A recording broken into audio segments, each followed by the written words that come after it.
boys in our clubhouse getting high. Super fuckers! Everybody wishes we would die. Super fuckers! Here we come like a bomb. Everybody fucking run and hide. Hey, it's the Pizza Party Thanksgiving after Halloween podcast. I'm Pan Pizza. Who are you people? Oh, hey, it's Jim. It's not Thanksgiving yet. No. Yeah, it's election day. Oh, right, that's the thing. Yeah. So make sure to vote, or if you're listening to this after, I'll see you in internment camp 7G. Remember, a third-party vote is always valid. Go ahead, throw your vote away. Nolan, did you vote for Sonic or Knuckles? I actually voted for Charmy the Bee. Yay. I would have voted for Charmy the Bee, but his financial plan was just a mess, frankly. I couldn't support him. It was better than Blaze the fucking Cats. I will say, you're right, because Blaze just financially conservative. It's like Blaze's plan was from a different dimension or some shit. Has anyone actually played Knuckles Chaotix? Maybe. No. It was on the 32X, a console nobody had. It was a fucking terrible game. It was awful. Yeah. It really wasn't that good, no. People recognize Vector the Crocodile and all these guys in Sonic Heroes Team Chaotix, and they're from this game called Knuckles Chaotix, and I'm thinking like, this must be a good game, and I try it, and no.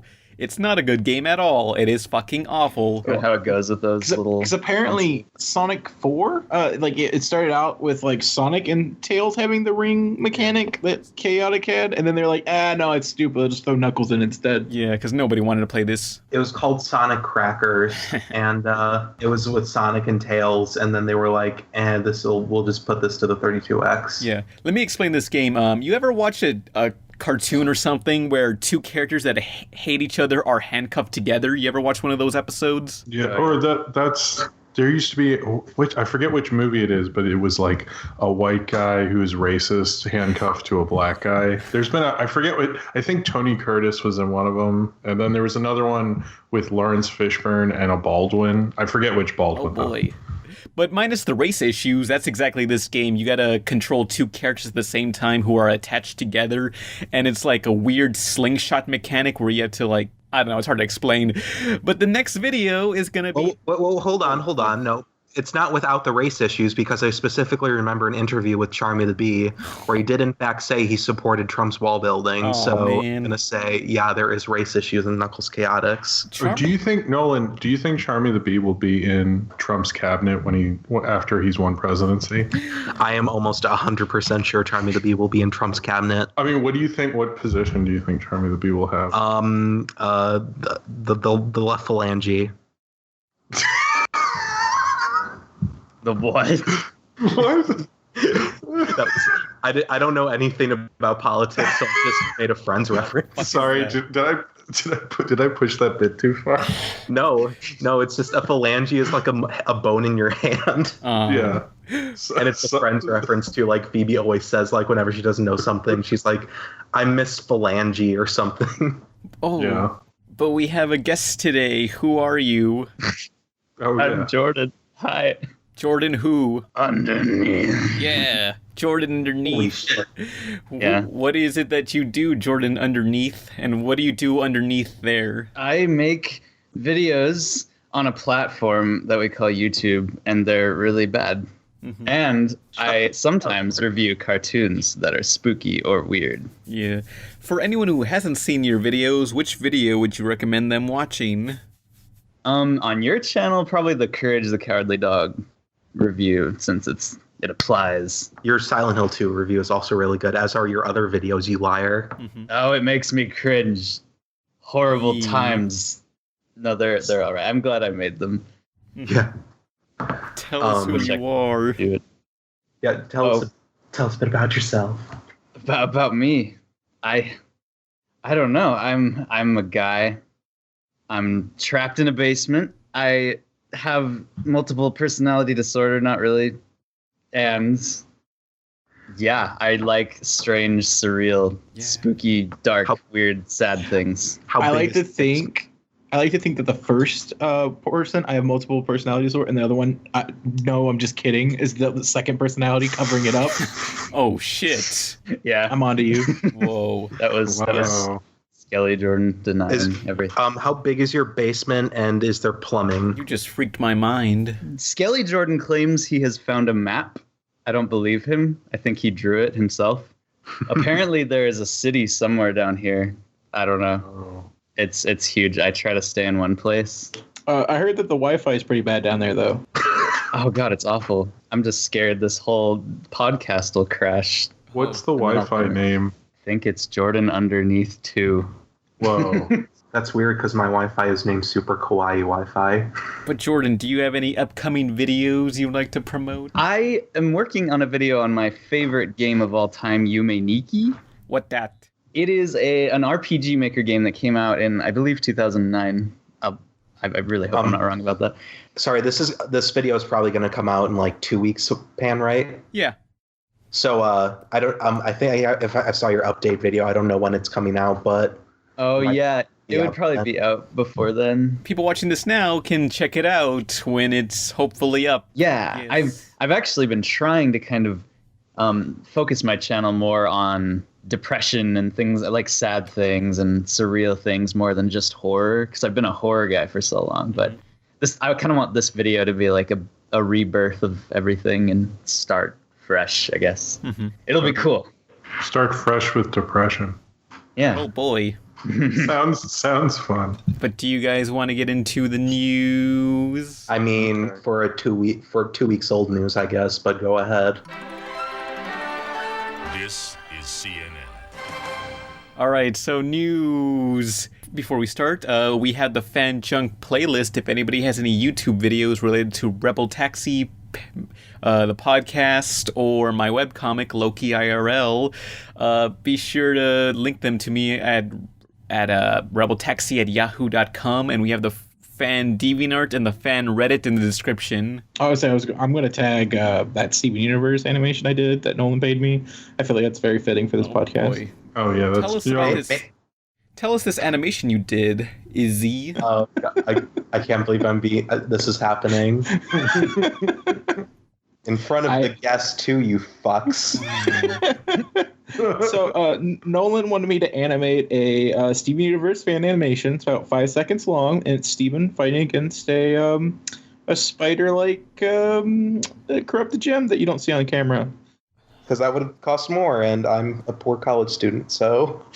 But that's my story. That's why I'm sticking with it. You commissioned an animation? Yes. Yeah. That's cool. I didn't even know you could do that. What? I'm very out of touch with the internet world. Oh, you mean like you only experience like art commissions where it's just like a single drawing? Yeah, it's funny because I'm like a pretty young person, but I'm more of a like early internet person, and I just kind of like I tend to be very cringy because I don't keep up with memes or anything like that. That's not cringy. That's like the opposite of cringy. Like That literally. That's called being normal. yeah. I once got a comment from someone saying like, can someone show Jordan some memes so that he won't be cringy? And I was like, wait, I think that's the opposite the most cringy thing on the internet? Memes? Okay. I guess this is the future. You gotta assimilate now. You gotta know your meme. Well, Yeah. okay. What I've learned from reading the comment section of Animeme, a channel that I animate for, I learned that people who enjoy memes really have like no opinion. Like they'll hate you if you do current memes, but if you do old memes, they'll also hate you. Like they're like, oh yeah. There's a point where they're like, oh, stop doing these dead memes. Do Insanity Wolf, and it's like Insanity Wolf's older than the meme that we're currently doing. So yeah, people start freaking like every meme starts making people cringe. Like they become cringy. Yeah. That's just the natural way of it. I mean, only time will tell if a meme will last forever, you know? Like, I mean, no one's going to go back to whatever meme was cool 2 years ago, but if it's from 2006 and it's still going, like, there's some value to it, you know? People are still making videos on Hotel Mario. Well, nobody thought Harambe was going to have the length that it did. You know, like everybody thought that would be over, and now it's like My friend It's Victor over. Harambe. No, I was talking with Blame It on Jorge, and he referenced Harambe. Oh. And he's a really cool dude, but I was just like, oh, I never expected Harambe to come back. Okay. So we did a video that was Harambe. Like, we did this really. I felt really uncomfortable with it. It's Harambe using a human child to defend himself from Pikachu, and like. I like I said sorry on Twitter, like I on Tumblr, like I just posted, I'm sorry guys, something's gonna come out in the next couple of weeks. I'm sorry. And a lot of people were like, just tell us what the animation you did, so we will forgive you. And it's like I don't want to specify, but there it is. But like, so we posted that, and everyone's like, oh dude, Harambe died a long time ago. It's dead meme, dead. And then like a meme never dies. Well, it does apparently, because like we released a Halloween special yesterday, and people were like, where's the Harambe? Harambe's a meme. Put Harambe in this. And it's like, I don't understand this user base. Every time Doge, or as I like to call it, Doge, dies, I see someone try to revive it. Like, it seems like it will never actually go away. Oh, that one Twinkie dog? It's the dog that, like, where you can't tell exactly what face expression it's making, but it's making a pretty intense face expression. Quality meme. Oh, that reminds me, like I was at Hot Topic, and I guess they were trying to sell knockoff versions of that same dog, but I guess they didn't have the original photo, so they just used a similar looking dog, and whoever took that photo refused to sell out. So you got to commend them. Well, I think it's probably more probably the original photo is owned by a photographer. Doge, or however you pronounce it, is probably a trademark or a copyright now of some form. So like them, like for example, Bad Luck Brian, you can't really actually make merchandise of Bad Luck Brian anymore because he now has an agent and he goes to conventions as Bad Luck Brian. Whoa. That's how like Grumpy Cat became or Grumpy Cat's owner, I guess, became so rich, is because they put Grumpy Cat on cat treats. They put Grumpy Cat on T-shirts. Like Grumpy Cat's its own industry, and that's a meme. Oh shit! So, crap. You know, We get a Lifetime for Women movie. Yeah, starring my it's true. featuring my girlfriend Aubrey Plaza. Which fucking wish, you loser. Yes, she's great. If I were in the same room as you, I'd push you down and just. What do you have against Aubrey Plaza? I don't have anything against Aubrey Plaza. I have something against you calling her your girlfriend. Shut up. She's way out of your league. No, please. I mean, I don't know if that's true. I think you're putting her in too high of a league. Oh. What does that imply, Jim? Are you saying she's awful? No, I'm just saying, like, she's not like really that famous anymore. I mean, what's she even doing now? When was the last time you saw her in anything? That one movie with with the guy from Workaholics. That one movie. Oh, you're right. Okay, fine. Yeah. She's in a stream movie, like, that got released on the internet. Yay. That's sad. It's something about like two guys having to go to a wedding and they need to find dates. That's the fucking movie. That's the same movie. Mike and Dave need wedding dates. I was hoping it was Smosh the movie. And Oh, she was no. She would. I mean, if she sold that out for that, like, maybe she would sell out if I ever had to do a movie. I don't know if being in Smosh the movie is selling out. I think that's just trying to pay your car payments. Oh. I like to think that Pam wants to make a movie, be like, all right, Audrey Plaza, this is your part. You make out with me whole time. Please. Wait, who are we talking? Is this one of Pan's goth girls? No, essentially, the actress Aubrey Plaza.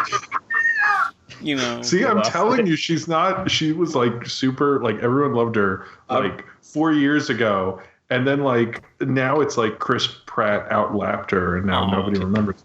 Okay, Jordan, have you seen Scott Pilgrim versus the World? Yes.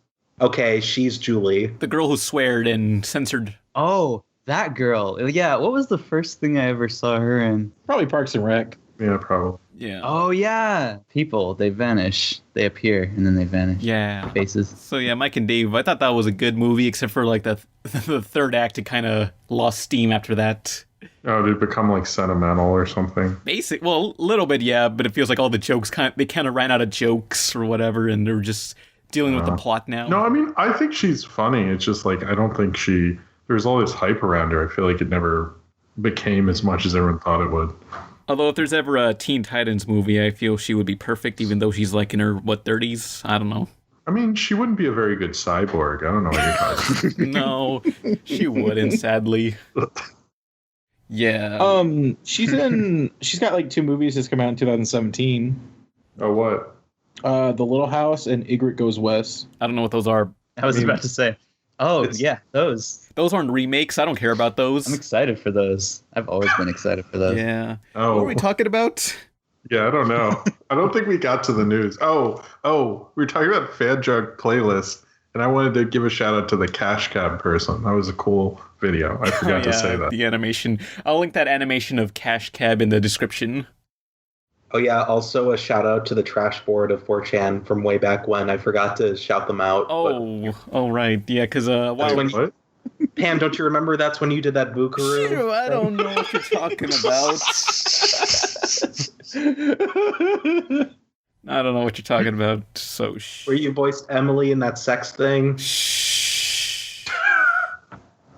That sex thing? Okay, so here's what happened. A while back, there was this 4chan board, trash or whatever, Yeah. where, I don't know, Nolan was just talking with them and just bullshitting while I was just on Skype and just playing Whacked on Xbox. Anyway, so he was, I don't know, someone brought up this one image. It's called Joy, Joi.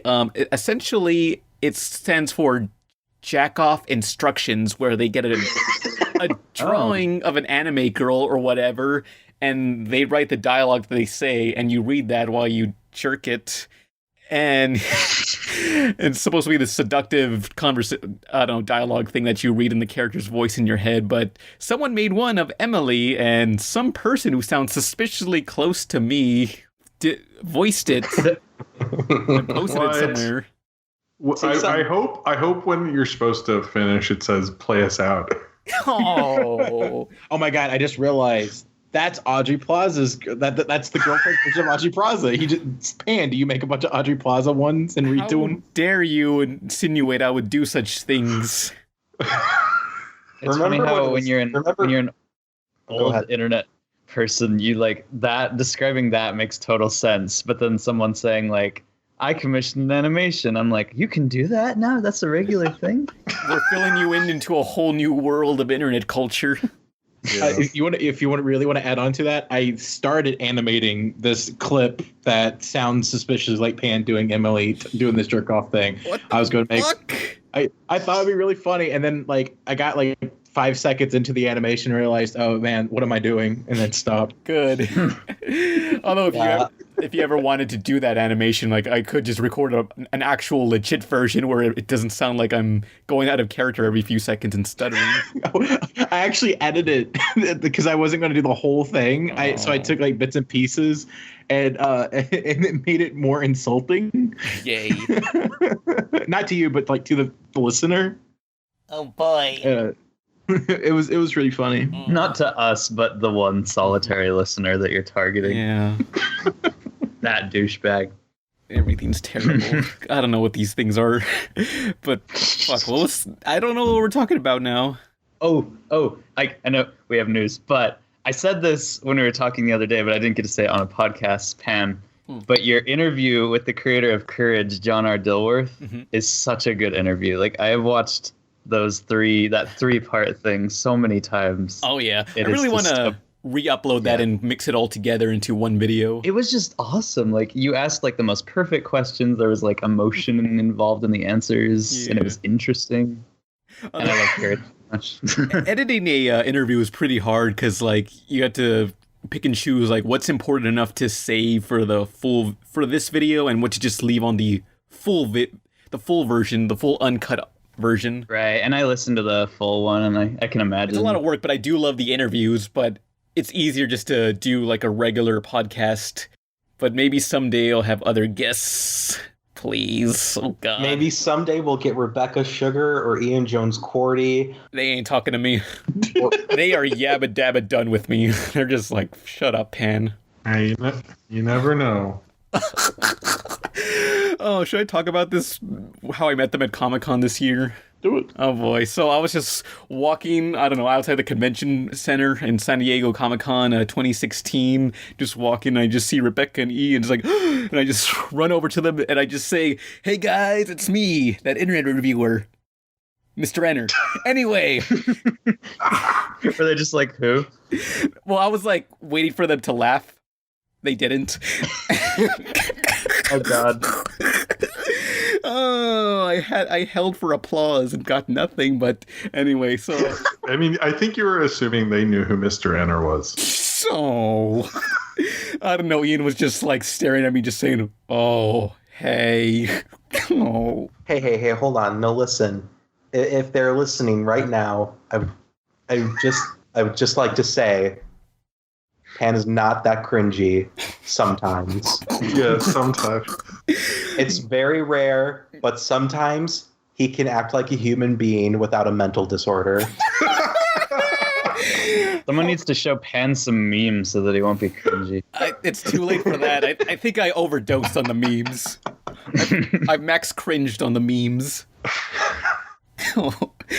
But like while I was at Comic-Con, like I was passing out these little cards, like trading cards of my characters for my comic, Loki IRL, and on the back there's a link to an early preview of it. And I was just, and I don't know, while I was there, I just said, "Hey, here guys, you can have these." And I was gonna give them the 3 cards, and they didn't reach for it. And I looked down, and they're holding hands since they're dating. And some Cartoon Network lady just says, "They're on their way somewhere. What do you want?" I just want to give them these cards. And the lady just takes the cards away and they walk off. Oh God, that's horrible. Look, the important thing is I didn't feel shame this time. Last year, like the year before that, I asked them to be on the podcast and I was just like, oh, I'm so stupid. But this year I'm like, well, I did my best. No regrets. I did my best. I would walk away crying. Man, Like I failed. I have no- What's funny is you had a very Steven Universe exchange with the people who make Steven Universe. they're just like, fuck this guy. It's like a character we created. We have to kill him. This is like Cool World. I was gonna say, like, good advice for awkward moments I've found is like pretend you're in some like black comedy thing like The Office or dark comedy thing, and like just like look at it from a third person perspective and try to make it more awkward because it starts to become entertaining the more you focus on how That's awkward. what I do. Yeah, it's great. We're all Literally, I was drawing like fetishy stuff in class because I was really bored, and like one of my classmates was like, "Oh shit, dude, can I see what you're drawing?" And I was like, "You know what? Sure you can. Why not?"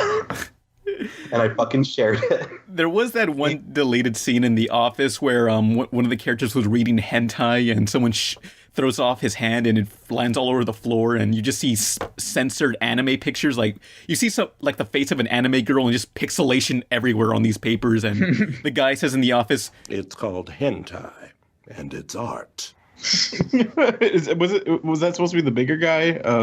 Forgot what his name was. I don't know, but it's a deleted scene. I'll link it on YouTube, and I'm kind of disappointed that was cut out. You just brought back a really weird elementary school memory. Oh, were you reading hentai in elementary school? No, no, I think it was a junior high memory actually, but like we were all at the computers or something, and like this guy I would talk to like got onto DeviantArt and he was like, "I need to check out the artists I'm looking at," and he like just constantly kept opening like basically naked girls on DeviantArt.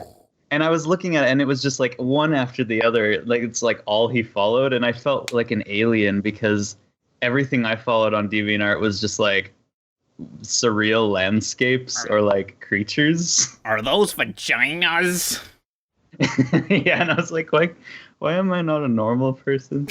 Were you just wondering, like, is this what girls look like? Oh my god. There was a student at the school that I used to teach at that before was really friendly to pregnant women, like just one of those things where I always asked to touch them and no one thought of anything of it until later he started looking at pregnant porn on DeviantArt because it gets past the thing at school. Oh. And it was just like one of those things where like it weirded out a lot of people, and like he was banned from the animation lab because of this, and then he eventually was banned from the school after he graduated. He was still coming to look at the stuff at the school, but he was in the student lounge, and during one of the tours where there was a family and group of people, there he is in the easy displayed for the whole area looking at this stuff.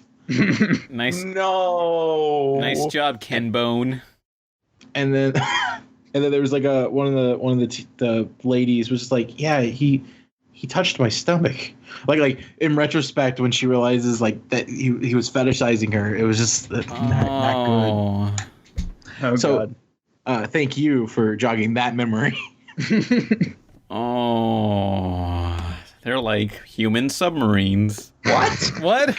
Oh, Ken Bone. That was a Ken Bone reference. yeah, Holy shit. classic meme. That's a trendy Ken current Bone. meme. I am so not cringy because I know what Ken Bone is. You got to know your meme, bro. That's relevant, you know.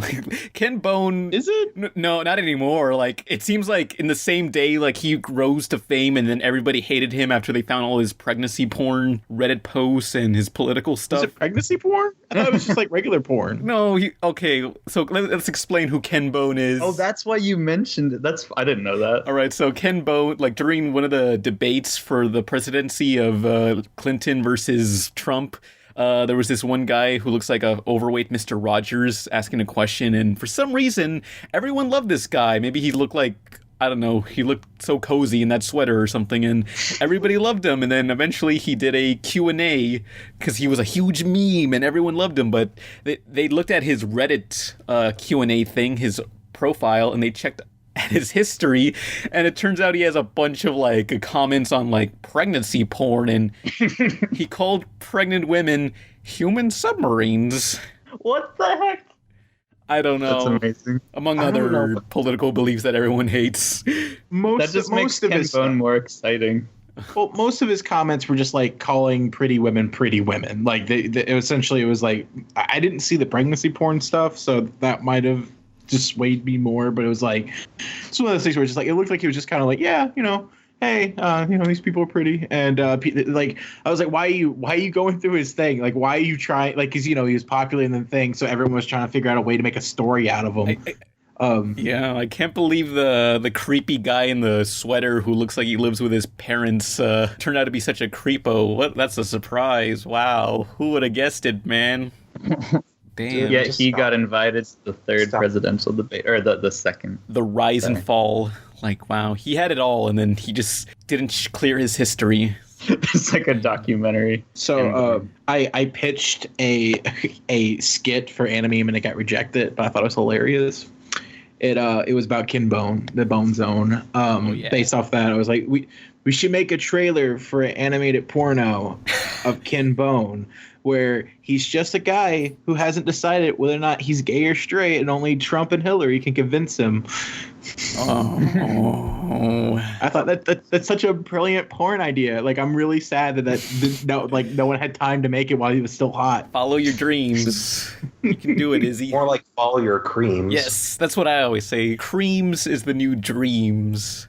So, Ken Bones, rest in peace. Like, he had it all and just vanished. You know, he was doing so well and it just came crumbling down like Icarus or or some shitty movie franchise that had one good movie and everything was shit. Like, The Matrix. yeah, I remember The Matrix. But news, whatever the news we were going to talk about. Are you sure we could always talk about more other unrelated shit? We got to talk about news, okay, just to get it over with. Tomorrow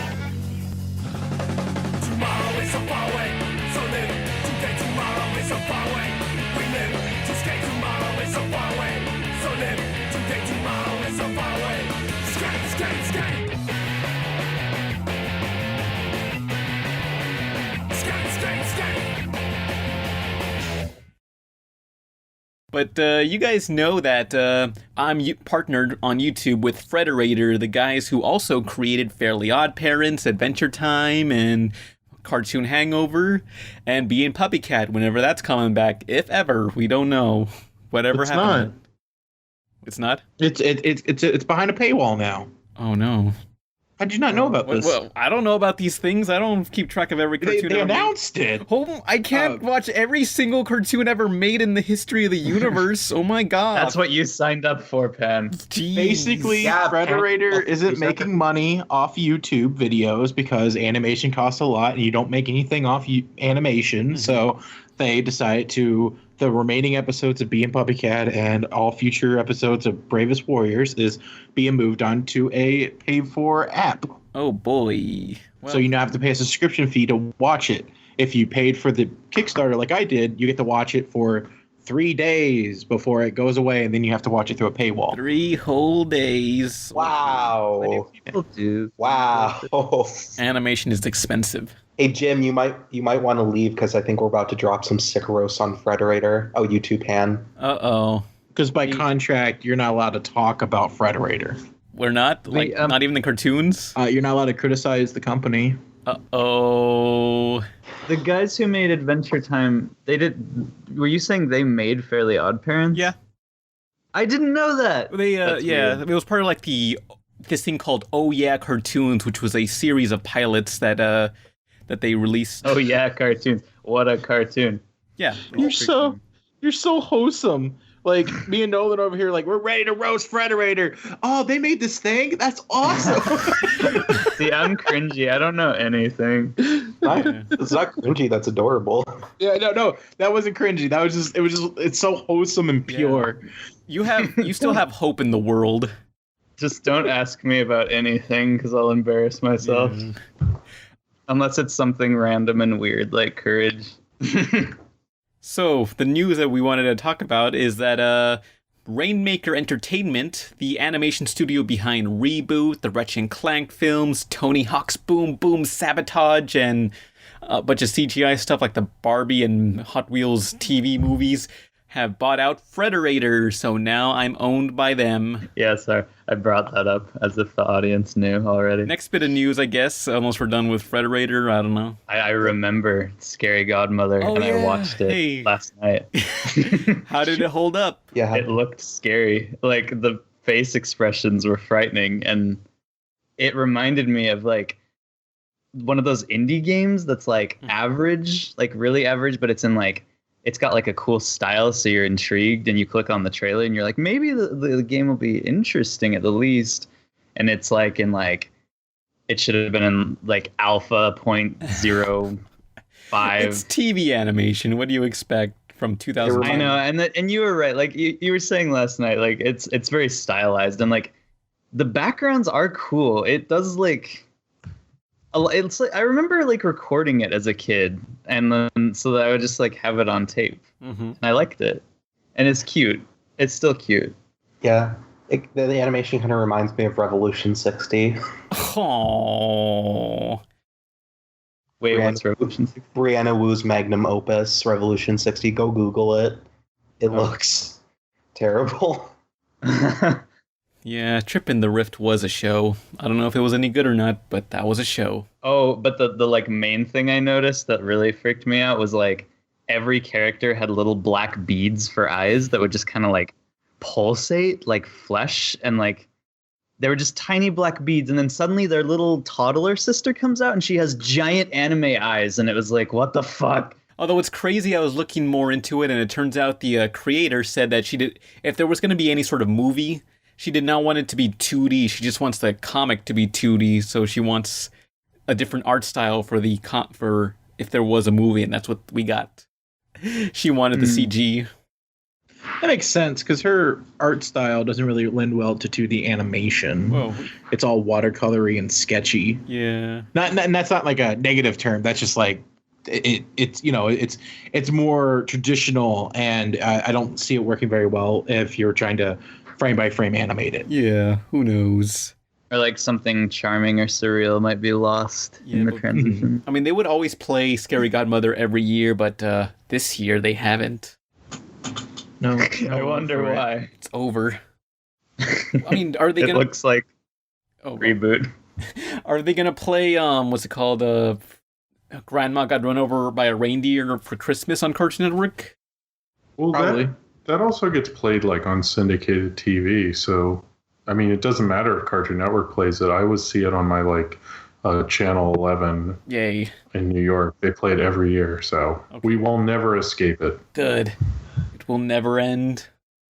Well, it's one of those things where like 2D animation tends to stand the test of time a little bit better, while 3D animation kind of looks bad after so many years. Yeah. True. So like, it probably doesn't hold up well as far as technical stuff, but I'm sure the humor and everything's still there. I mean, there's a giant gay stereotype of a skeleton in a closet. Yeah. Yeah, I didn't get that as a kid, and he was like, "Hi," and he was like flipping his Hi, hand, and then she's like, "He's our skeleton in the closet," and I was like, "What?" My favorite line was in the second Scary Godmother movie where he puts on a cowboy outfit and he says, "I'm the Bone Ranger." The most like significant thing I remember about that whole thing is when like it's silent without music for almost the whole first half, and then she jumps onto her broom, and then it's like this really edgy, weird theme starts playing, and then there's like all these crazy like storm clouds and this big sequence in the sky. It's rockabilly music. Yeah. I don't know. So my favorite thing about the Godmother, the Scary Godmother, is the fact that Scott McNeil voices like half the characters, just like in Beast Wars. Yeah. And also, I guess the Mega Man cartoon, he was Dr. Wily. Did he voice everyone in? I think he Mega voiced Man? one of the other robots. I forget. Because like Scott McNeil's one of those guys that like if it's like a show or production, he tends to have like at least 5 voices that are not just like background characters, but like actual characters. Yeah, He was everyone in Dragon Ball Z as well. Sometimes you just need to like hire like 3 voice actors and they'll just voice the entire thing. Canadian Dragon Ball Z. Oh, of course. Someone like jumps on me and being like, "He's not Chris Sabat." It's not the real Dragon Ball Z. It's just a Canadian import. David Firth is really good in that department. That's the Salad Fingers guy. Oh. That was from Newgrounds. I remember. That was like Newgrounds. I remember when Newgrounds was funny. Good times. no, don't. I liked Newgrounds. Yeah, we all did, and then we grew standards. Oh, there was Brackenwood. I loved that one's impressive. I don't know what that is. You've never okay, I'm gonna make you watch Brackenwood. Brackenwood? It's like, yeah, it's by a guy who used to work at Disney named Adam Phillips. If nobody's watched Brackenwood who's listening to this podcast, you need to go watch one of them because they have always been stunningly good. Like just for one person, amazing animation. It's like Bracken Wood. It's like my favorite internet animation. Well, my favorite old one. It's really good. Oh, I know what this was. Yeah, I remember this.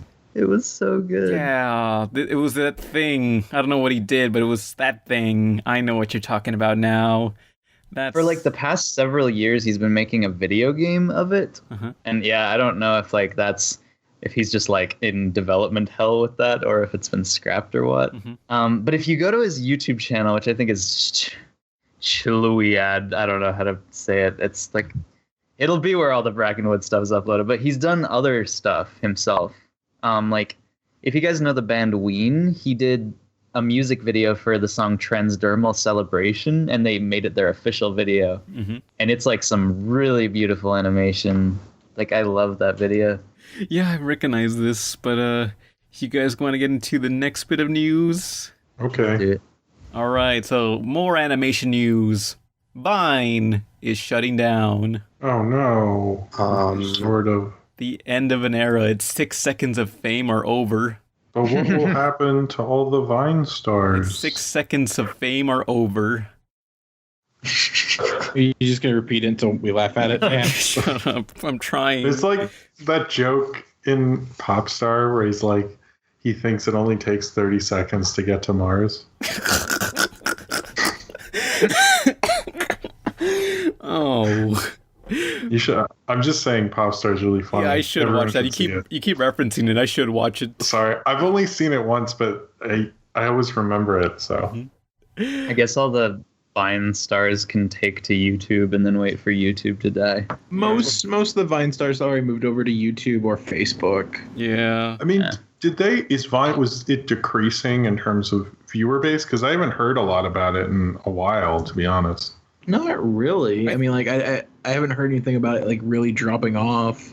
Or was it just Twitter, like a personnel issue or something. Okay, well, what I think is the problem is that they couldn't really monetize these videos. I mean, like 6 seconds. I mean, no one's gonna wait for a 30-second advertisement to watch a 6-second video. I mean, what's generating the profits for these Vines? Not for Twitter, but for the Vine users, a lot of them got brand deals. Yeah, just to like show off that make a Vine with this in it. Yes. Yeah. But like the actual Vine company is not getting any of that money, so I can see why Twitter would be like, well, this is useless to us. We don't need this. I mean, I don't think anyone, like, I had Vine for a little bit, and I think I made 1 or 2, but it gets kind of old after a while. And then Instagram video was longer, and when you're already on Instagram, you're like, I have more followers on this anyway. I mean, it's kind of what Instagram did with their story thing. With Snapchat? Yeah, which I was like, I have more followers on Instagram. I just stopped using Snapchat because it was like, why should I put stuff on this when I have a third of the amount of people?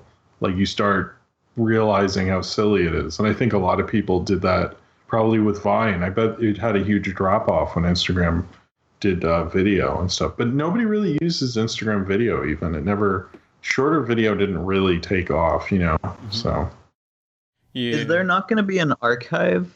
Because no, like, there's some Vine's going to stay. They said that you can still watch all the Vines that are there, and you could still do a Vine like right now, or right now in the time we recorded this. I don't know about when you're listening to it, but in October you could, and they're gonna let all the Vines stay up there. Like, was Damn Daniel a Vine, or was that a YouTube? No one knows. I think that was a Vine. That was a Vine. Okay, but what? I mean, all the Vine compilation YouTube videos. How will we make those now? How will people steal Vine compilation videos now? What's gonna happen to them, huh? Like, they spend all that time stealing other people's videos and monetizing them. It's over. I mean, my secondary YouTube channel, Vine Compilation 69, is just going to go down the toilet. Oh, my favorite one is I love Vine compilations, raunchy girl, 18 plus, funny video, hot, yes, 2016. Oh, wait, you watched my last update? That was the best compilation. Like 3 hours of Vines all together, and half of them were awful, and none of them show up. None of them show what the thumbnail of the video was. That was amazing. Thank you. I worked really hard on that one. I love when the thumbnail doesn't reflect the actual video itself. It's so great. I love when there's an arrow there. Yeah, a red arrow that points to something. And then you watch it, and then afterwards you're like, what am I doing with my life? Where's the arrow? The arrow was supposed to appear in this video. I want them to rename the archive the Vineyard. Oh. Yay. No, that was good. That was good. I like it. Really good. The Graveyard Vineyard. But all these famous Viners, if they're gonna go to YouTube, like, I don't know, like, I'm expecting like people to watch their YouTube videos, and everyone's just gonna be like, wow, I can't stand these people for more than 6 seconds. These guys are terrible. It'd be funny if they get to the 30-second mark and you're like, oh wow, yeah, it doesn't work. No, the end of an era. I do have to admit that, like, was it Thomas Sanders? Is that his name? The whitest man ever? Yes, I believe. Yeah, like, I'm kind of excited to see what he does next, because, like, of all the Vines, I enjoyed watching his on Tumblr. Mm-hmm. On Tumblr and not Vine, asshole. This is why it's failing. I love that. That was really. I'm kind of wondering, like, will some of these famous Viners just irrelevant in a couple of years from now, and they just talk about, like, I remember when I was a famous Viner, I had it all. I mean, they probably will. A lot of them will fall off, but maybe some of them were sick of it. And did you see the one guy? I think his name's Chris Bosch. Did I get that right? And his tweet afterwards are like, I'm getting lots of interview requests, but the only person I'll talk to is Ellen DeGeneres. And I was like, what? Like, what? Why?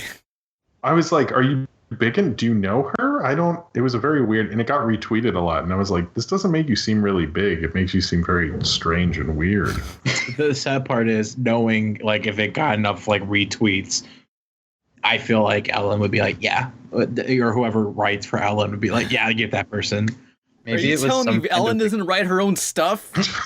What the fuck? The funny thing about making jokes is you like, even if whether or not they're inside jokes or they're just like you being completely honest, they will be interpreted in countless ways by the internet. Nobody will know. You can't intend anything. People think I'm always serious, you know, like I can talk about some horrible fetish and people will be like, wait, is Pan serious? I can't tell. I don't know with you half the time. Yeah. I don't know you, and I know you. Shit. Oh man, we gotta have like a guessing game, like a yes or no thing, like submit a fetish, yes or no. One of those things. Like, there's a post where you posted on Tumblr about like watching cam girls and paying for their Amazon wish list. And I'm like, I want to support them. That could be, you know, that might be what Pan does. It could not be. I can't tell if it's the character or not. No one will know. Yeah. You know, like, hey, look, they need a smart car for some reason, so it's like someone needs to buy it for them. Possibly me. Anyway, I mean, like, look, it's normal to spend $200 on cam girls in a month, okay? Like, in the hopes that they would talk to me, you know.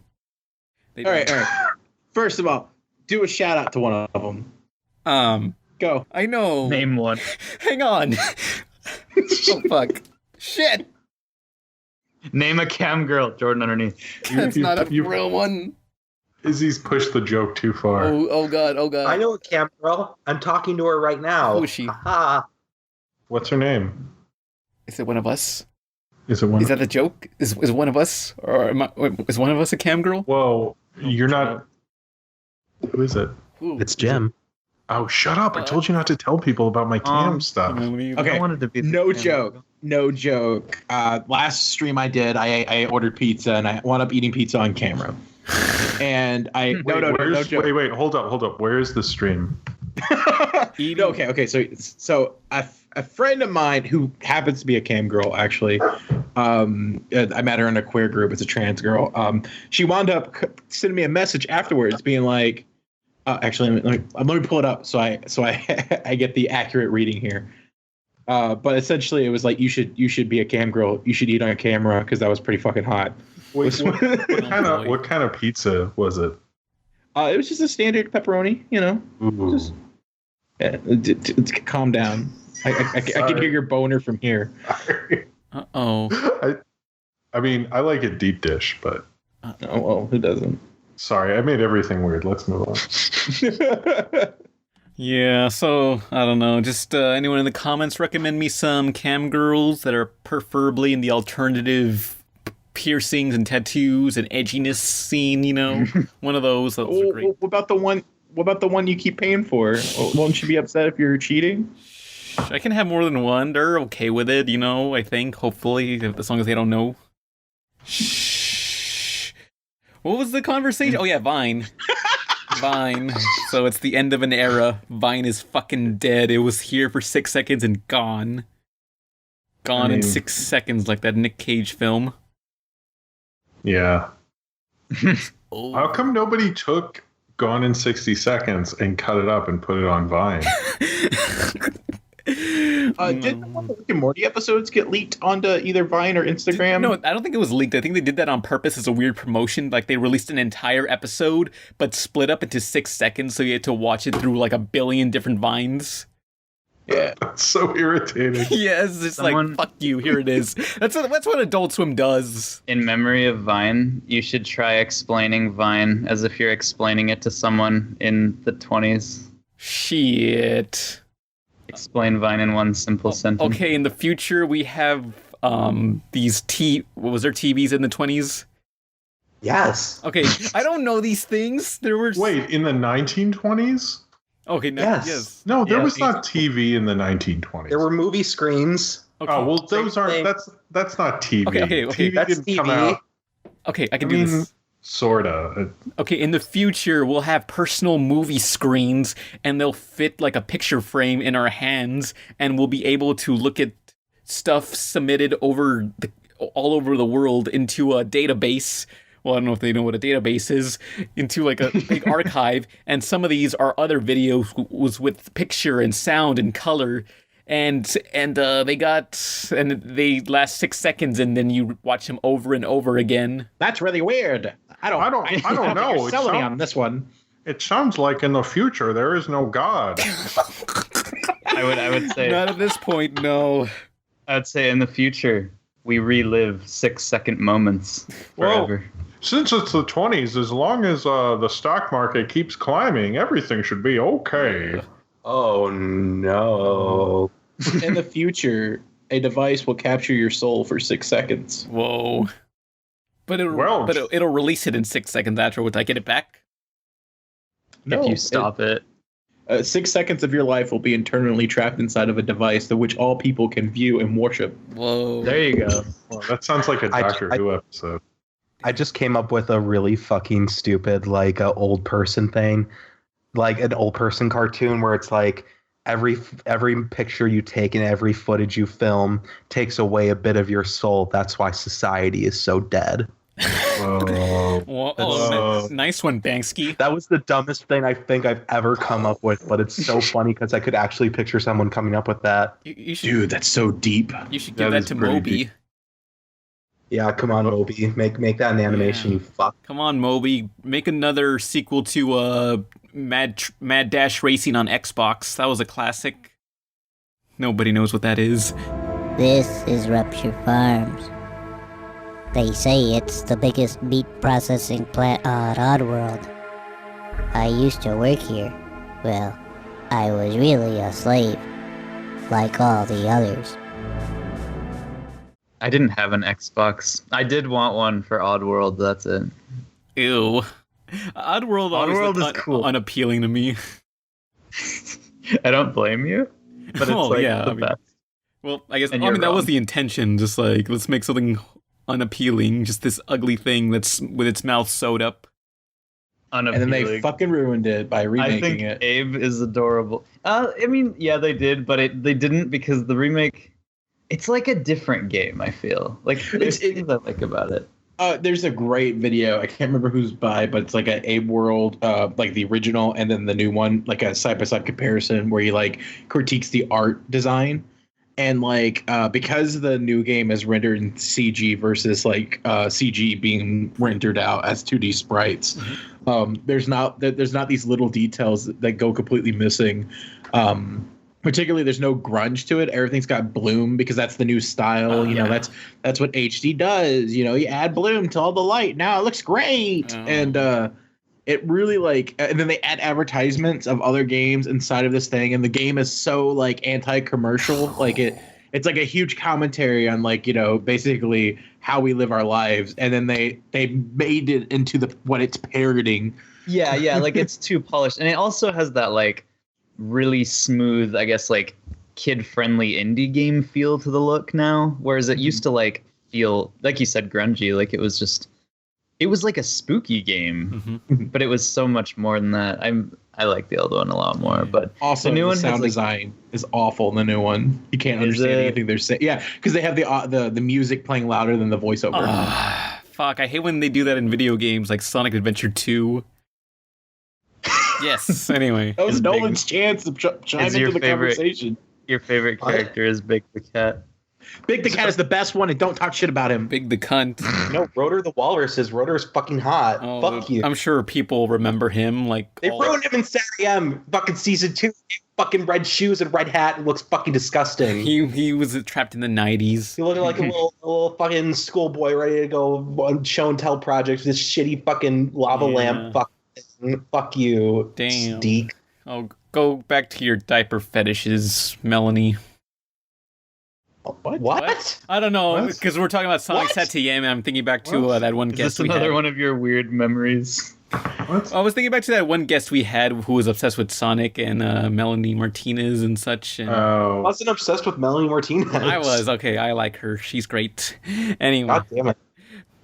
Look, sorry, Richard. Hope you're doing well. Haha. I make fun of Melanie Martinez, but I still like her. Okay, she's cool.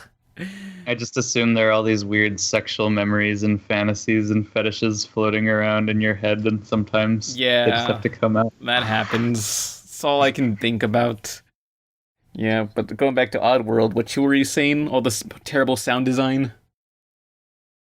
Oh, it just they just like they made a couple of little changes. They They had all the audio be re-recorded, and then they didn't bother mixing the sound accurate, so the background music's louder. They changed the beginning. It's like a really small detail where instead of Abe surviving by chance, he like dodges something at the beginning of the game.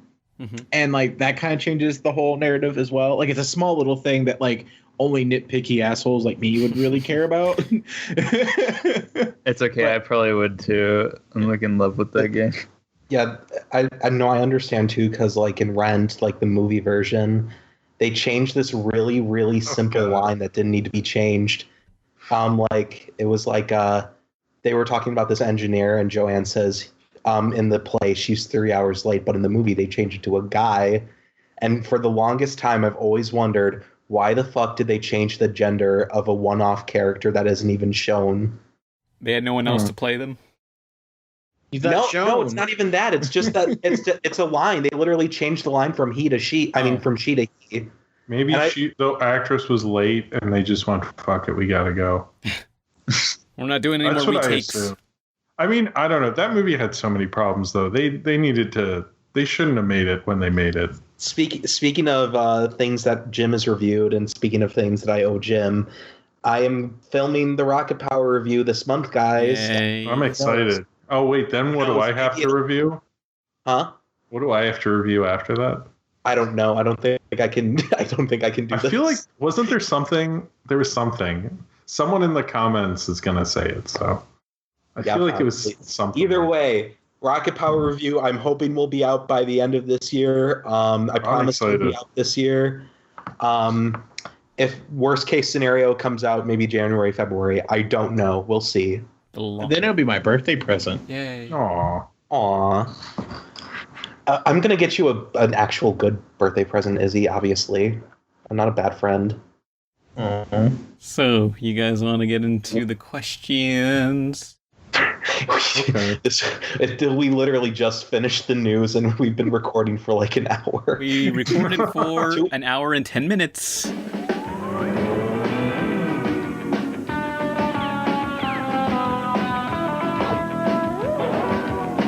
Introducing Nintendo Score 64 and win at Taco Bell.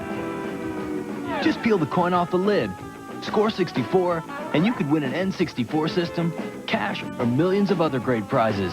And who knows who'll win the Porsche Boxster. It's Score 64 and win, only at Taco Bell. Questions. If anybody has a question, be sure to start out with the word question so it's easier to find. And our first question, and post them on the YouTube comments of this video.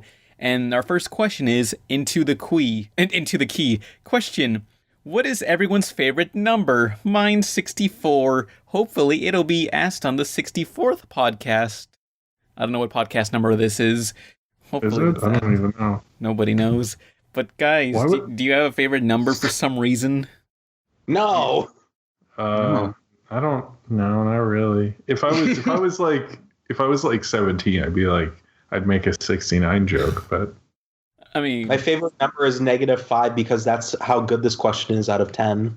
I mean, the only time a number is cool have a favorite. if it's attached to like something in pop culture, like 64, Nintendo 64. That's a great number. 3.14. Oh, this would be the 64th podcast, by the way. Although one of my favorite numbers is 287 when Dexter's yelled at some kid. Because there was an episode where Dexter, I think, goes to, like, detention, and some kid kept asking, hey, what's the answer for number 1?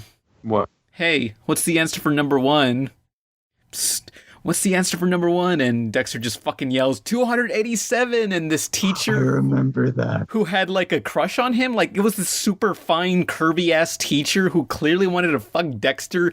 Is just shocked that Dexter would yell during class, and she just faints. Like, oh, Dexter, I can't believe you would do this to me. And she just faints, and Dexter gets sent to detention, and he has to break out of there like in a prison escape movie. I mean, what was that Snoop Dogg and Dr. Dre song, 187? That's a good song. But any other numbers? That's no. 187. I like 5. I legitimately 5 is my favorite number. It's a prime number. That's a good one. 187, ride or die. I know that as a video game.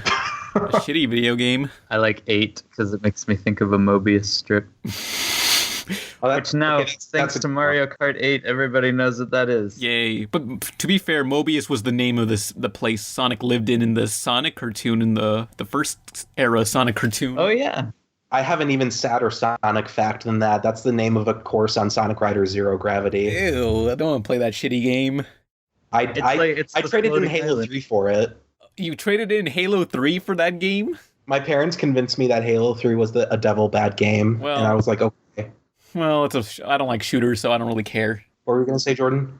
Oh, I don't know. What was I saying? Oh, I was just saying it. Oh, no, it's called Angel. What is Mobius? That's like the planet. Well, it's an illustrator. There's an illustrator called Mobius who's French. Like what a Mobius is in the Sonic universe, or what? Yeah, I'm thinking of the Sonic verse because I thought Angel Island for a minute was Mobius. Well, in the cartoon series, the first cartoon, Mobius was the land they live in. I don't know if it's the Angel planet. Island is on the planet called Mobius. I guess so, yeah. That's where Knuckles lives. It protects the Emerald, I guess. Which, this always... He doesn't protect the Master Emerald anymore. He's fake. He abandoned that. No one's guarding that shit. But this always bothered me in the cutscenes to Sonic Adventure. Like, in the pre-rendered cutscenes, you see the Angel Island fall into the ocean, and it's this gigantic island. But when you play the game, it's just this tiny little hunk of rock floating. Not only that, but Angel Island is still floating in the game. Yeah, that also, it's just like, it's like two different people made the cutscene and the actual pre-rendered cutscene in the game. It's like, I don't know. That's probably because they did. They outsourced That happens a lot. People outsource for like pre-rendered cutscenes often. But the next question... Winkle Stiffenmeyer. Question. Pan, what's the point of you linking your Let's Play channel in the description when the last thing you uploaded was from 2 years ago? And will you ever upload anything new to that said channel? I don't know. Like, what if someday I do bring it back and I'm like, yes, I'm glad I linked it and all those descriptions. Now it's back. But, Well, it makes it sound like they think that you actually type out the URL every time, and it's not like a copy-paste for every video. Yeah, pretty much that, yeah. It's there, but you never know. Like, what if I was thinking of doing an Emily Vasquez Let's Play. I just giving... Why? Look, people like annoying, shitty, awful voices on YouTube, like Fred and Annoying Orange. Like, Emily could be the next shitty, annoying, popular girl. Those things are like 7 years old. What are you trying to... There's still time, Jim. There's still time. I mean, your examples were like when we talked about dead memes. Like, Jim, no kid knows what those things are now, do they?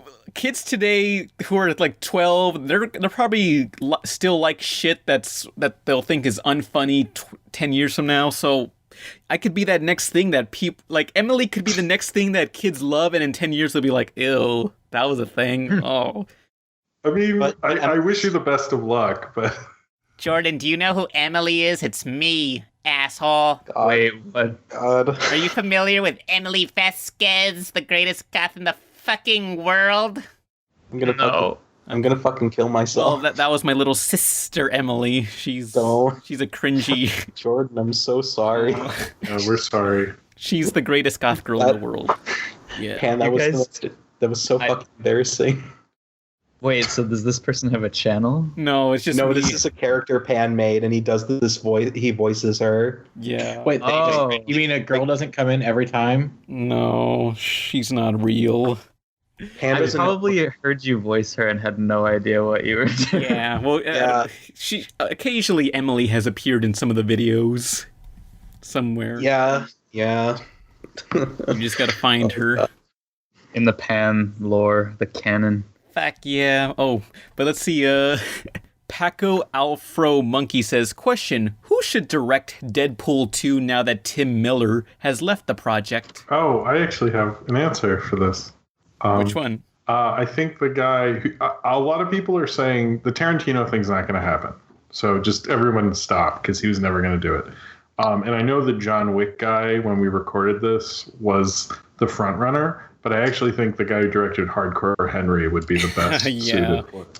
Like, because that's like the perfect kind of humor and flow. I think that would be really cool. Yeah. So. Hardcore Henry and Deadpool are like my two favorite movies this year. Oh, really? Yeah. I mean, even the guy who directed, do you remember Dread? Oh, yeah. If the person who made Dread, I think they would make a good Deadpool movie. I haven't seen that yet, but I want to. You've never seen Dread? No, I keep forgetting Dread's to see awesome. that. You need to see Dread. My suggestion would be the guys who did Crank 2, like Nibbedine and Taylor, the guys who made Crank and Ghost Rider: The Spirit of Vengeance, like they would be perfect for Deadpool. Oh, yeah, actually, they would be really good. That's a good... What's funny is that the second Ghost Rider movie, the ones they directed, has the exact same budget as Deadpool, except it was not as good of a movie since, I don't know, it's clear that they were struggling with a budget because half that movie took place in a desert and there was just a lot of talking scenes. Like, Deadpool was smarter with its lack of budget. They had... Yeah. They cut back between backstory to that highway, backstory, that same highway... Backstory, that same highway again. They spent like a third of that movie on that highway, and that must have saved them a bunch of money. I noticed, like, I could tell by the trailer somehow that, like, Deadpool was filmed in, like 4 places, because just they kept showing the same setting. And I could tell too, yeah, it's like, it looks, something about it just looks so cheap, like it was the same 4 locations that they used. Yeah, on the same cloudy Pacific Northwest day. Oh, and what's funny is that there's a scene where, the X-Jet is leaving Xavier's mansion, and it's the exact same footage they used from X-Men 3, The Last Stand, from like 10 years ago. Really? Yes. See, I actually read the reason that Tim Miller left was because he wanted to make a much more expensive sequel, and Ryan Reynolds didn't, and they were also developing separate scripts at the same time. But I can't find that article. But anyway, that's apparently, like, the reason they liked Tim Miller so much is because he was cheaper, but he doesn't want to do that again. So trying to struggle with that little of a budget must have been really hard. Yeah, well, apparently I also have read that him and Tim Miller didn't get along. They weren't enemies, but they weren't friends. They were just kind of like colleagues. Okay with yeah. So it was like, but then they had very different visions they had different scripts, and apparently, like, that's why Tim Miller never officially signed on for Deadpool 2. They just never had a director signed on, and he was developing it. But there was never, there's those dumb press releases where it's like, guess what? This person's still in this movie, and you're like, why are you wasting my time? Because a lot of times, like, people won't sign on for like forever, and Tim Miller was never signed to do Deadpool 2 because they knew that there was this conflict, basically. You know who I would like to see direct Deadpool 2? Edgar Wright. Maybe, yeah. Well, that would be cool, but I mean, the whole Ant-Man thing, I think, is why he will never do it. Just because he did one Ant-Man movie, or he didn't do an Ant-Man movie because that, like, blew up in his face. I don't think I seriously doubt he'll do any franchise filmmaking. I think he's going to just do his own thing because the Marvel thing burned him. So I mean, I would love for him to do a franchise film, but I don't think he'd do it. So I loved it when he did Scott Pilgrim. No, Scott Pilgrim's actually, you know who would be really good at Deadpool 2? Matthew Vaughn, who did Kick-Ass and Kingsman. That would be an amazing. Oh yeah, I forgot. Although I'm kind of worried about Deadpool 2 and Kingsman 2 because because both those movies premiered in Februarys on different years. Like, February's a month where not that many movies come out, and like these action movies just stick out. But Kingsman 2 and Deadpool 2 are going to release both on the summer. Yeah, they are. And it's like they're not going to do as profitable as they were. I think Deadpool will, because Deadpool's so huge. Yeah. Like, that movie will be fine. Kingsman, it might work out, but it also helps when, like, these movies come out at a different non-summer time. So it's like, it's not as, like, the summer sensation of it being the big movie of a couple weeks wasn't there. Like, Deadpool got to be the big movie for a month. So that hype is still going to be there for Deadpool 2. But Deadpool 3 I don't know what they're going to do, because it won't be as big at that point. Yeah. No. Oh, I'm excited for Deadpool 2 because apparently, I don't know if this is actually true, but I read that Ryan Reynolds said he wouldn't do the sequel unless Deadpool had a boyfriend in the movie. Really? That's cool. I don't know if that's true or not. Because isn't Deadpool bi? I think he's pan. That's me. You're Deadpool. He's Pan in the comics. He'll fuck anything that moves. I'm excited. Yeah, who knows? I don't know if that's true or not. But next question. Okay. Tilla Pasta says, question, what's your favorite Thanksgiving movie or special? Because there's so many to choose from. What Thanksgiving movie or special? Get out of here. Go get. I mean, didn't we do a podcast on this 2 years ago? Yeah, and I lost it. Oh, yeah. Can I pick the Addams Family Values? That's Thanksgiving special? I mean, that's Thanksgiving. Have you guys seen that Yeah. movie? Oh, no. Yeah, I think they bring the family, their extended family in because of Thanksgiving, and they find out they turn normal. No. In the movie, the Addams Family Value. Actually, I don't want to spoil the end for anyone who hasn't seen it, but it like jabs at the American, like what we used to tell our kids about Native Americans and stuff. Yeah. And it's like dark as hell and amazing. Oh, I was just going to say the Hey Arnold Thanksgiving special is really good. That's the only one I remember. Oh, yeah, because I remember I talked about this in that podcast 2 years ago, but there was a scene where Helga, because Helga's, I don't know, is always neglected by her family, and she's always angry, and Helga's, like, when they're on the table and they're giving thanks, saying what they're thankful for this year, Helga says, I am thankful for absolutely nothing. And I thought it would be really funny if I were to say that when I, as a 9-year-old or 8-year-old or whatever, with my family who didn't find it funny at all. I just thought you were pissed off. Thanks a lot, Hey Arnold. I mean, yeah, that and I actually really like the Peanuts Thanksgiving special where it's just them talking about the Mayflower. I watch a DVD transfer I made of it every year, and nobody cares. They just let me watch it. Nobody cares about that one special. No, I mean, they play it every year, but I have to watch my DVD version of it from when it aired in the 80s, and but it's the dorkiest thing because they're like, what just happened? Can you believe it? John Adams Hillcott just fell off the Mayflower. And I'm like, the specificity of this thing is so extremely dorky. I kind of like it that they just like will suddenly give you facts. They go, but how many people died at this point? How much of this? I'm like, God, you guys are like 2 steps away from Hysteria, but without the humor. If you remember that show. I've heard, wasn't Hysteria not funny at all? I mean, I thought Hysteria was funny because they had one, and I still remember it, where they had to do a thing on Taft, President Taft, and they took Taft and made a Shaft theme out of it. Talked about this. But I've talked. That's the only. Yeah, but is that the only thing worth noting from the show? That's the only thing that's good.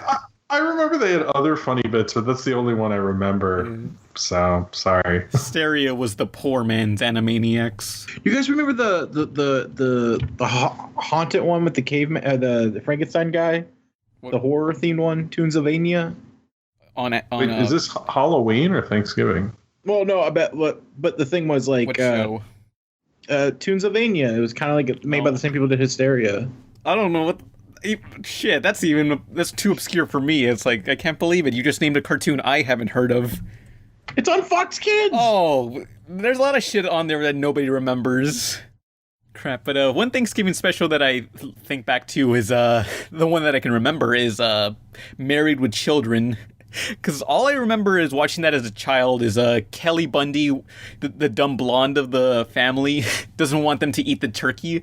So what she decides to do is take the turkey and thinks it can fly, and she throws it out the window, hoping it'll fly away. And turns out turkeys don't fly. And then you just see the turkey slam into the concrete floor with feathers bursting from it. That's yeah. And then they eat the turkey afterwards since it's dead, so it's like, might as well. That's what. Oh man, that show. Oh, I got it. Thanksgiving special. I did not realize. I've never seen the show Friends until 2 years ago when I went home to a friend's Thanksgiving. Whoa. And there was a friend's Thanksgiving marathon. Whoa. So I've seen. Wait, was this a friend of yours or a friend's themed Thanksgiving? A little bit both. So okay, sorry. Like, I've never seen Friends, but I have seen every single Thanksgiving episode. Yeah, those are the best ones. They are the best ones, especially the one where It's the first Thanksgiving where Chandler and Monica are together, and her parents think that Chandler's a stoner. It's one of my favorite episodes. Oh, that one was good. I have pleasant memories of the Brad Pitt one, just because. Have I told you about this, Nolan, or no? No, I think that's later in the series. Oh, well, so basically, because the cool thing about Friends came on a Thursday, so you'd have Thanksgiving, and then since Friends was on at 8 o'clock, you could clearly just watch Friends right after, because you usually have Thanksgiving at like 5 or 6. I mean, I don't know when you have Thanksgiving, but so that year, like my whole family finished, and it was this big thing that Brad Pitt was going to be on Friends. And we watched it, but the whole time, because people come in and out of the room, my uncle kept having to go like, sorry, I'm not explaining this well. So Brad Pitt plays this guy who hates Jennifer Aniston's character of Rachel. And at the time they were married. And so the joke was that like he hates her, even though he's like married to her. So my uncle had to keep explaining this setup to everyone who entered the room every 2 minutes. So every time I watch that episode, I just imagine my uncle going like, oh, see, what's happening is Jennifer Aniston and Brad Pitt are married, and that's the joke. And oftentimes they're like, I just came in here to get a chair. I don't care what's going on. Please stop explaining this concept. Well, I'm glad Brad Pitt now found love with Angelina Jolie. That's never gonna end. Oh, wait. Mr. and Mrs. Smith. Shit, Mr. and Mrs. Smith are dead. Wait, so there's not going to be a sequel now? No, I guess not. Which is weird because, like, I remember, like, when I was younger, my parents talked about that movie, and my separately, my English teacher, my 7th grade English teacher / chess teacher, talked about that movie, and they both said it was fucking awful. So I just assumed this movie was terrible, and everybody hates it. It's not like amazing, but it's not. I don't know. It's like whatever, kind of. That's my only impression. You don't need to see it. No one needs to see it. No. Yeah. There was hope back then. Movies. People believed in love back in 2005. This is 2016's greatest victim. Well, that in America after this election. Yeah, it's all. Make sure to vote, kids. Yeah, but any other Thanksgiving specials people can remember? I can't remember any. Exactly. It's literally a special dedicated to eating food with family. I don't think there's really like a story. I mean, you can't really make them because Thanksgiving's not international, so that's probably why they made that many. Because like Thanksgiving's only American and like kind of Canadian, but who cares about them? So like they're not gonna like Christmas, like it can semi-play internationally, and like Halloween sort of, but like Thanksgiving, you're really limiting your audience, Although Teen Titans Go, they didn't exactly do a Thanksgiving special, they did a Black Friday episode, so that sort of counts. Yeah, I guess. Saltima says, question, have you had a game you were so good at as a kid that you gloated to your friends? When I was young, I always bragged about how I could beat Sephiroth without taking a single hit in Kingdom Hearts. That is bullshit. Fuck you. Yeah. Fuck this guy. I don't even know what that is. That sounds like exactly, bullshit. But it is bullshit what he said. Like, couldn't he kill you in like 2 hits? Yeah. Fuck that. Fuck him. Fuck you, Saltima. I remember I used to play Mario Kart Double Dash with my friend and my brother, and I always picked Mario, Baby Mario, and the Mario Kart because I just thought that was a lucky thing. And I would always win no matter what we were playing, no matter what mode. And eventually my brother got so fed up with me, he was like, you can't play as Mario, Baby Mario anymore. Yeah, you're going to cause a time rift. Yeah. And I was just like, you're just fucking jealous, faggot.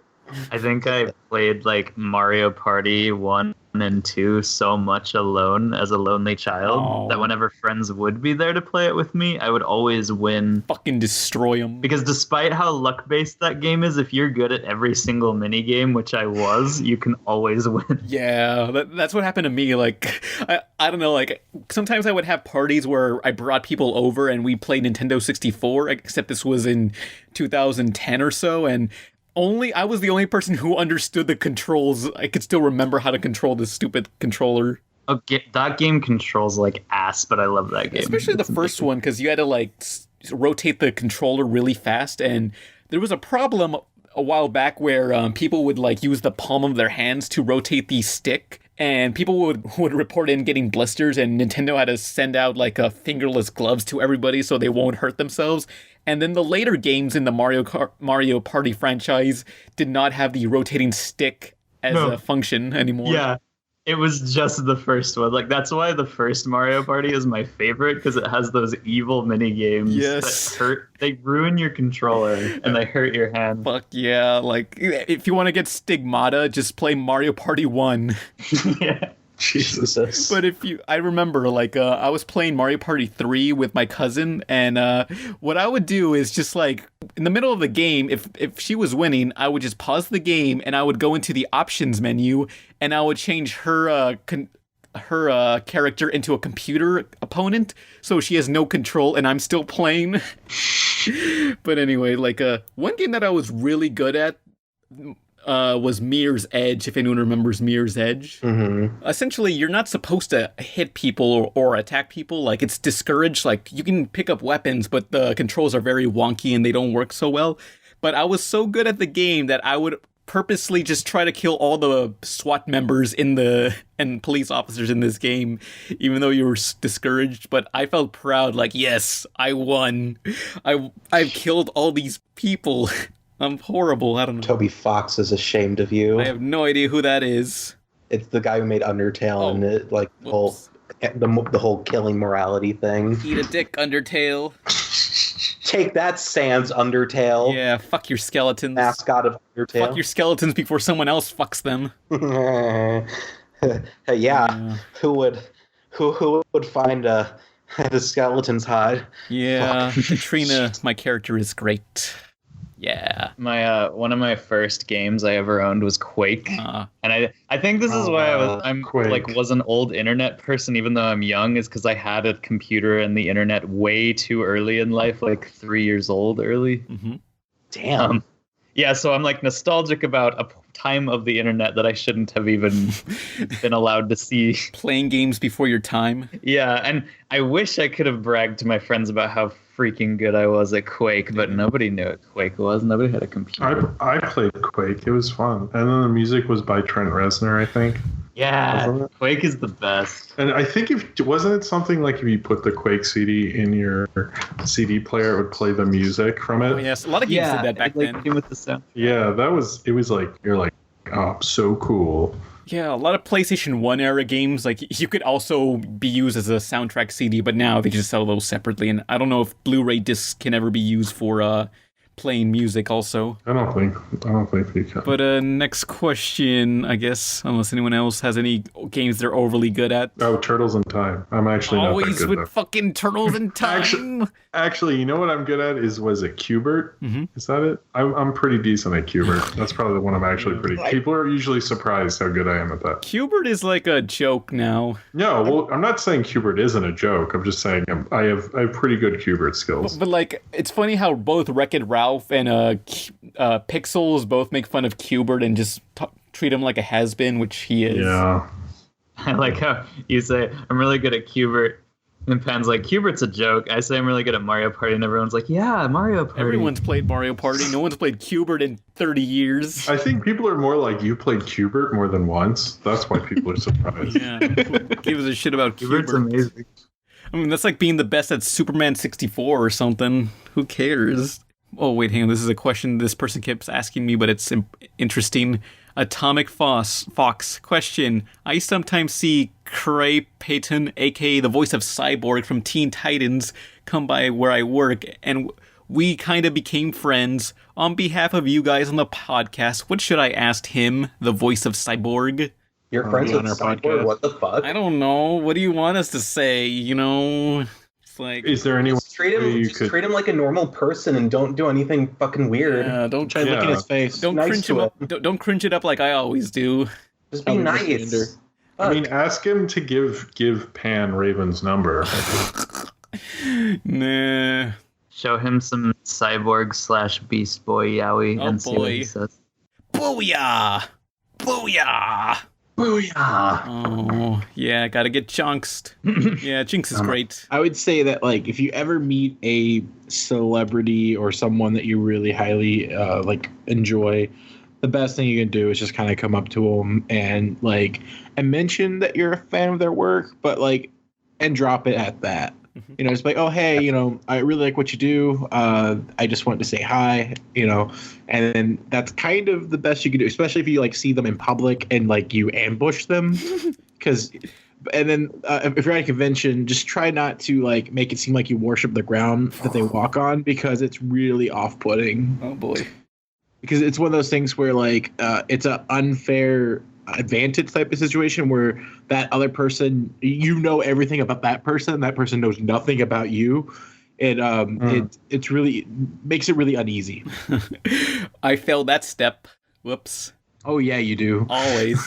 I don't know, every time I meet someone at Comic-Con, it's always just either who are you or just oh, hey Pan, this motherfucker again. I mean, it is a little weird because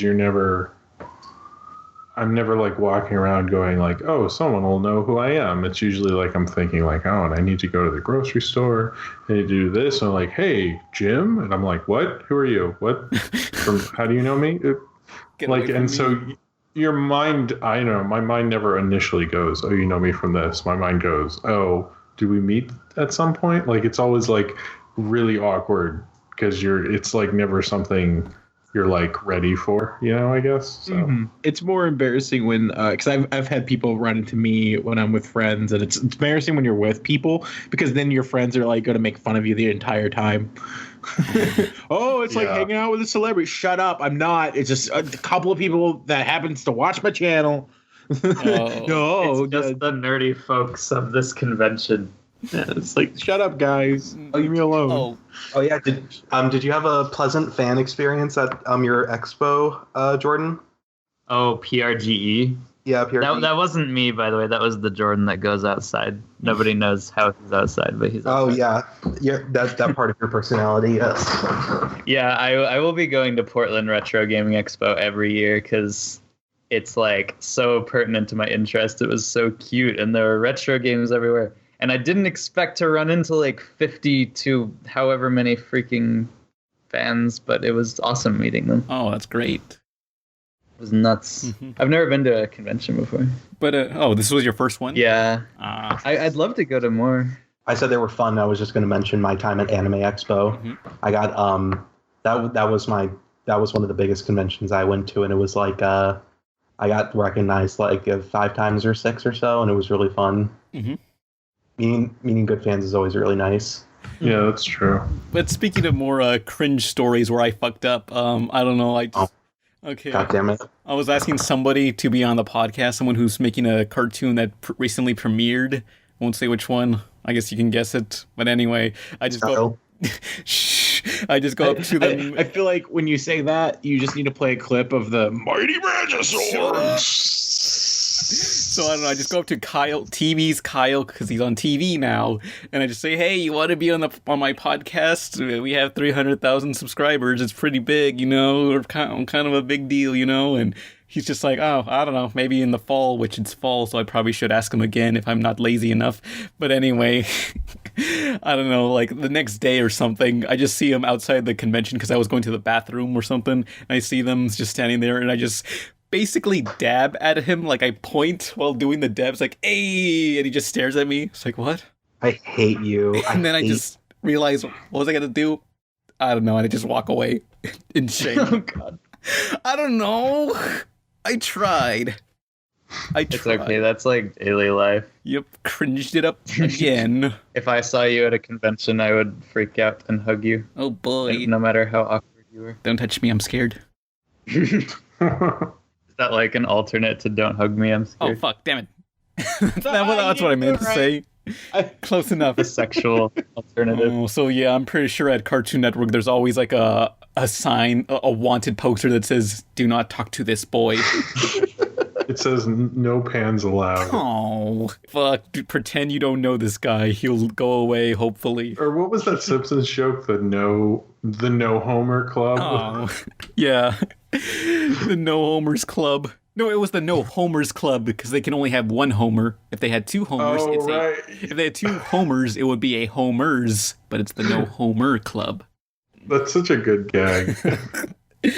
Yeah, I fucked it up yet again. But I guess the final question. Hey Pan, what celebrity guest have you made the most embarrassment situation out of? Well, there was that one time where I drew that one person's character falling down the stairs, and I thought it was gonna be so funny, and then they didn't think it was funny at all. And you drew a picture of their character being injured. I thought it was funny. I mean, it's not. I don't think it's that offensive, to be honest. Ooh, classic. Yeah, that was a great time. Weird. We're cool now, you know, after drawing their character falling down a flight of stairs, you know, this female character.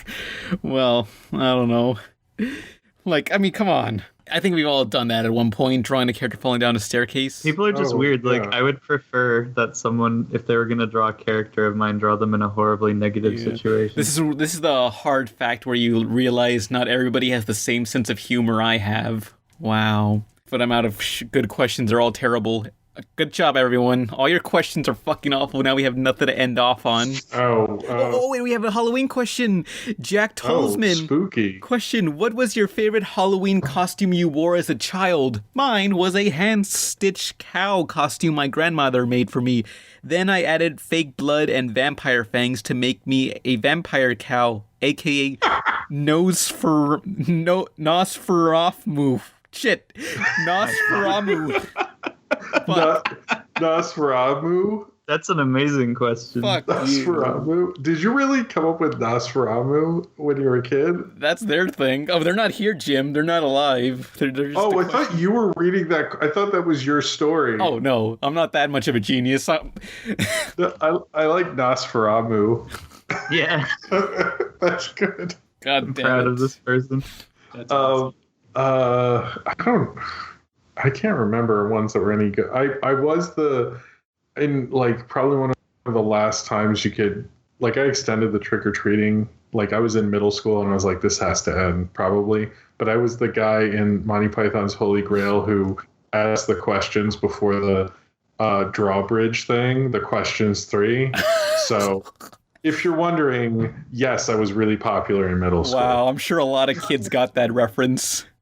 Actually, it was just a whole night of me having to explain, yeah, so, you know, in Monty Python's Holy Grail, and then they're at the thing and they go, oh, yeah, sure. Fuck. I have a Monty Python story about that, because I think it was like an 8th grade field trip in middle school. Like, I don't know, we had to bring DVDs along to watch on the bus. So everyone brought their own DVDs and whatever, and we had to watch them all in a group, and I thought it would be a good idea to bring Monty Python and the Holy Grail, and it's, I don't know, like the first 3 minutes of that movie is some black and white footage. I don't even remember what that was, but everyone was like, what is this? Why is it black and white? Is this an old movie? And I was just like, just wait, the funny part's coming, and it gets into like 20 seconds into the real movie, and everyone was just like, turn it off. And I felt so much shame. Only one guy thought it was really funny. I mean, it's like one of the funniest movies to me. I know it's like it's kind of a dork movie. I'm being punished for my hipster knowledge of movies. Yeah. Well, Nolan, do you have any costumes you wear? Is Nolan here? Nolan. Is he? Nolan died. Oh, well. Someone?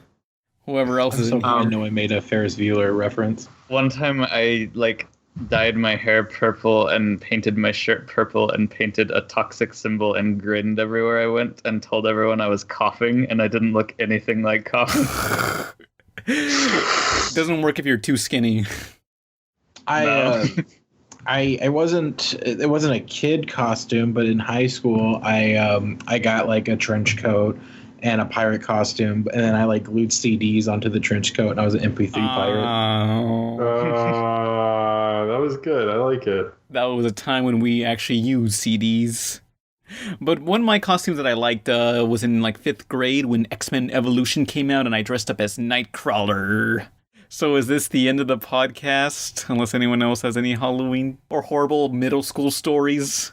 Oh my god, before we go, I have to talk about this movie I saw, middle school, the worst years of my life. Wait, you saw that? I was bored, like, I don't know, my parents wanted to see Girl on the Train, I was like, I don't care about that, what should I watch? Well, and you saw Middle School. Like, okay, this middle school movie, it's based on a bunch of books like Diary of a Wimpy Kid. Everyone's calling it like the poor man's Diary of a Wimpy Kid, but I mainly wanted to see it since it's about a kid who draws, and the school doesn't like that, so I could sort of relate to it, and it kind of reminds me of Max Keeble's Big Move, if anyone remembers that shitty movie. It features Josh from Drake and Josh. But anyway, so in this movie, it's about this kid who draws, and he imagines all these drawings coming to life and whatever. The school doesn't like him drawing throughout the class, and he has this one best friend who's always there talking with him and bullshitting with him that only he talks to, and this one friend kind of encourages him to break the rules, and that's the plot of the movie. They had to break all the rules of school. Midway through the movie, the kid's just talking to a teacher, and he talks about how he had a brother who died of cancer. Like, he just randomly brings it up. Like, there was... Wait, what? Yeah, he just brings it up randomly, and I thought, wait, is that a joke? What? It's so abrupt how he just brings it up and basically not acknowledged again until way later into the movie. Later in the movie, like, near the end, okay, the kid is talking with the mother, and they were just starting to cry about how they missed the brother who died of cancer. Mm-hmm. And, the camera zooms out to reveal a photo frame, and it turns out the one friend he was talking with the whole time through the movie, his best friend in this movie, was actually the dead brother. It was a ghost. Oh. Wait, hold on. Did you see Middle School, or did you see something else? This is the same fucking kids movie. I'm a little surprised you chose this over Medea's Halloween, but... No, but seeing this twist ending, I'm glad I chose this movie, because it's like, what the fuck? Wait, so his friend is a ghost? Yeah. Was it like the Sixth Sense, and suddenly like no one talked to him, and they're like, yeah, you always had to have an empty desk next to him in every class? Yeah, because they were showing like security footage, and the kid is talking to nobody in the security footage where his friend should be. What? I did not see Middle School having a twist ending like that. This movie is basically the kids' version of Fight Club. Do you remember that Robert Pattinson movie that has the twist 9/11 ending? Oh yeah, Remember Me. Yeah. I love movies that are probably sort of forgettable, that have like crazy twist endings that people are like, what the hell? Like, that's one where you're like, this is probably something someone would watch on TV, like if they were homesick and the remote fell behind the couch or something. But then they have a twist ending to reward you, I guess. I feel that way about the entire Saw film series. Oh boy, tell what happened in that series. There's just always a really silly, like, made-for-TV-esque twist at the end of every movie. And they get sillier and sillier as the movies go on. Well, I mean, you gotta think, they only probably had in mind only one movie, and they realized, crap, we gotta make a bunch of plot lines. Fuck. Yeah. What's the stupidest thing we can do? I said that's how Kingdom Hearts happened. Oh, yeah, pretty much, likely. But I can't believe this kid's movie, Middle School, Worst Years of My Life, would just pull this twist. Oh, at the very end of the movie, like, now that the brother accepted his brother's death, he can go away now, and the kid basically draws his alien creatures coming to life and taking them away through a spaceship.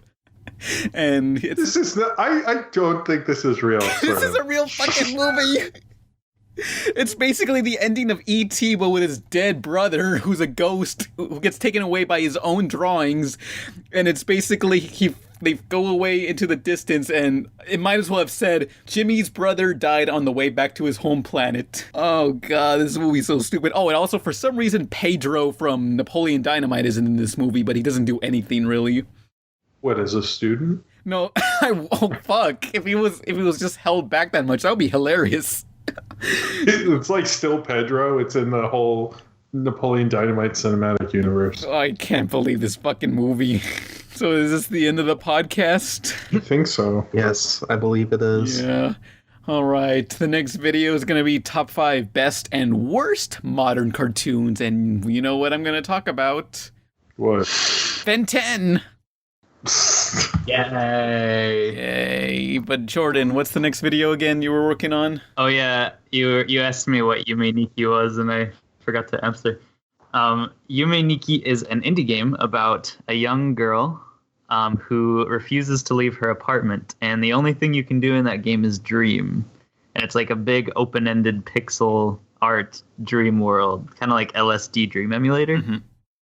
But it's my favorite game of all time, and I'm gonna make a video. It'll be out while this comes out. Hopefully. So yeah. go watch it. And I'm Pan Pizza, and everyone else is Swarthy. Oh, bye. I was Jim. I'm Nolan. You were Jim. You're not anymore. Yeah. Yay. His other personality kicked in. Goodbye. He's now Rim. Goodbye, every pony. Bye. What the fuck? What was that? Sorry, I felt like doing a voice. That didn't even sound like That was you. really good. It sounded like a girl. Weird. Hi. Whoa, that's creepy. Thank you for watching the Pizza Party podcast. God damn. It doesn't even sound like you at all. Sacrifice. Holy balls, you can change your voice so well, asshole. I'm ashamed I didn't know who Emily was. Fuck yeah, now you do, you fuck. You don't know the Pizza Party expanded universe? Oh well, bye every pony. Fuckers. Bye. See ya. So no one told you your life was gonna be this way. Your job's a joke, you're broke, your love life's DOA. It's like you're always stuck in second gear. Oh, and it hasn't been your day, your week, your month, or even your year. I'll be there for you. When the rain starts to pour. I'll be there for